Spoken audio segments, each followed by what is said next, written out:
نبی کریم صلی اللہ علیہ وآلہ وسلم کے دنیا سے پردہ فرمانے کے بعد حضرت بلال شام چلے گئے اور وہیں بس گئے۔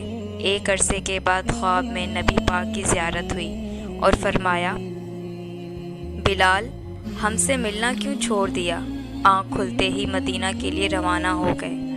کئی دن کی مسافت کے بعد مدینہ منورہ پہنچے، مسجد میں حاضری دی اور روضہ رسول پر پہنچے اور وہیں اتنا روئے کہ بے ہوش ہو کر گر پڑے۔ اہل مدینہ نے کہا، ایک بار وہی اذان سنا دیں سرکار کے زمانے والی۔ معذرت کی کہ اب مجھ سے برداشت نہیں ہوگا۔ لوگوں نے حسنین کریمین سے کہلوایا، اب انکار ناممکن تھا۔ اذان شروع کی تو اہل مدینہ رو پڑے، دل قابو میں نہ رہے۔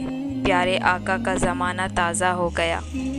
عورتیں، بچے سب نکل آئے، غم سے نڈھال، بے قرار، ہچکیاں بندھ گئیں۔ جب کہا، اشہد ان محمد رسول اللہ، لوگ چیخیں مار کر رونے لگے۔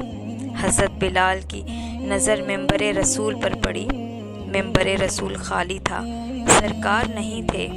خالی ممبر دیکھ کر گر پڑے، بے ہوش ہو گئے، اذان مکمل نہ کر سکے۔ ہوش میں آئے تو روتے ہوئے شام کی طرف روانہ ہو گئے۔